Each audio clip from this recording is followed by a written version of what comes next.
Dolor profundo que baja por el brazo y que incluso por las noches te llega a despertar. Pérdida de movilidad e incluso de fuerza o incapacidad para hacer las actividades de la vida cotidiana. Si estás viendo este vídeo, seguramente tengas alguno de estos síntomas que te acabo de nombrar y que son muy característicos de los problemas de manguito rotador en el hombro. Es por ello que a continuación te voy a hablar de 3 errores muy comunes que solemos cometer cuando tenemos una tendinopatía del manguito rotador y que puede hacer retrasar nuestro proceso de recuperación completa.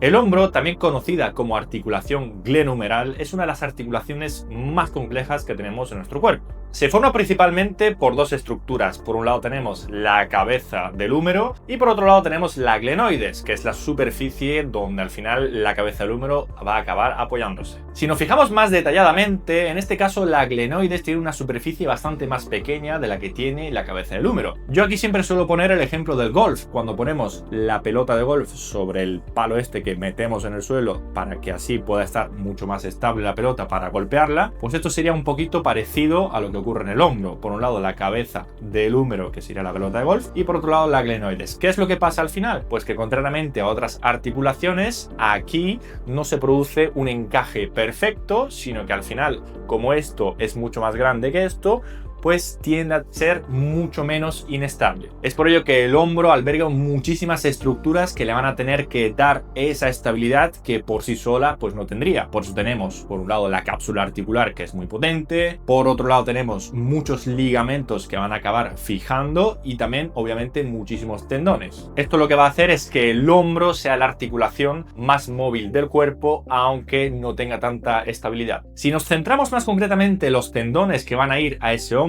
para darle más estabilidad, sobre todo en el movimiento, vamos a tener que hablar principalmente del manguito rotador, que es muy famoso a nivel mundial. Y básicamente va a consistir en 4 tendones de 4 músculos diferentes que os voy a nombrar a continuación. Todos ellos van a tener un origen en la parte posterior en nuestra escápula y van a venir a insertarse en el hombro. Así vamos a tener el supraespinoso, que es de los más conocidos, junto al infraespinoso, y por otro lado el redondo menor junto al subescapular. Ahora bien, cuando hay una mala biomecánica o un exceso de carga sobre todo, pues estos tendones, más específicamente el del supraespinoso y el del infraespinoso, pueden empezar a irritarse progresivamente hasta generar lo que se conoce como una tendinopatía y sobre todo en sus fases iniciales como una tendinitis. Y para que os hagáis una idea, estos problemas del manguito rotador o tendinopatías son muy frecuentes en consulta. Están por detrás del dolor lumbar, que estaría en primera posición, y el dolor cervical. Pues en tercera posición nos encontraríamos los problemas de hombro y dentro de esos problemas de hombro el problema del manguito rotador. Aparte de esto, la rehabilitación de estos problemas de manguito rotador suele ser bastante lenta y si no se hace bien puede alargarse meses o incluso un año. Sin embargo, durante la rehabilitación de este tipo de problemas se suelen cometer unos cuantos errores muy clásicos por parte de los pacientes, pero también por parte de los terapeutas, que hacen que la recuperación total, completa y la vuelta a las actividades que antes hacíamos se retrase muchísimo. Y es por ello que a continuación vamos a hablar de 3 o los 3 más principales. El primer error, que es muy frecuente, es dejar de utilizar por completo el brazo que nos duele durante todo el día. Y obviamente cuando tenemos muchísimo dolor no estaría mal hacer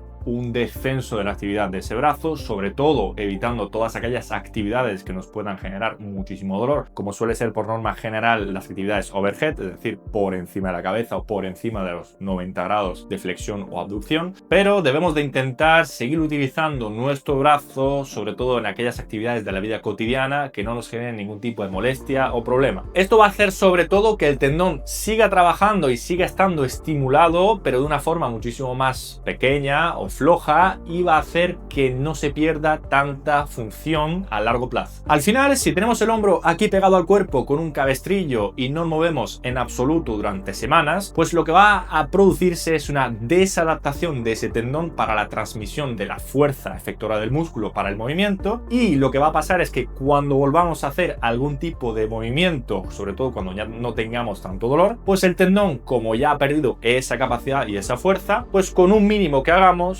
va a empezar a dolernos otra vez. De esta forma se va a crear como una especie de círculo vicioso donde al final hago algún movimiento, me duele, como me duele no lo muevo aquí, estoy tranquilico, como estoy tranquilico deja de dolerme para las actividades de la vida cotidiana y el reposo, Así que vuelvo a hacer mis actividades pensando que estoy bien y otra vez me vuelvo a doler por haber perdido fuerza en ese tendón. Así que mi recomendación es, obviamente, bajar, eliminar todas aquellas actividades que nos generen dolor y empeoran el dolor los días siguientes, pero seguir haciendo cositas durante el día, sobre todo con una carga muy ligera para no seguir irritando el tendón. Aparte de ello, tenemos que ser conscientes de que este tipo de problema no es cosa de unas pocas semanas, sobre todo si llevamos arrastrando esas molestias o esos dolores durante un periodo de tiempo bastante importante. Esto nos va a servir sobre todo para ir haciendo las cosas bien y que estos dolores no se acaben cronificando en el tiempo. El segundo error que también se comete muchísimo es centrarse solamente en terapias pasivas para recuperarnos de nuestro problema. Y con terapias pasivas me refiero a masajes, movilizaciones, incluso electroterapia o calor o frío. Todo esto puede estar muy bien en fases un poquito más iniciales, donde al final hay más dolor, una tensión muscular elevada que no estaría mal reducirla o quitarla, pero si queremos tener una mejoría a largo plazo, hay que meter sí o sí trabajo activo, sobre todo entrenamiento de fuerza adaptado. Y todo esto viene en relación también a lo que he dicho en el punto número 1, es decir, el tendón como estructura necesita ser estimulado poco a poco para ir recuperando su funcionalidad. Es por esto último que las tendinopatías son una de las lesiones o problemas más complejos que pueda haber,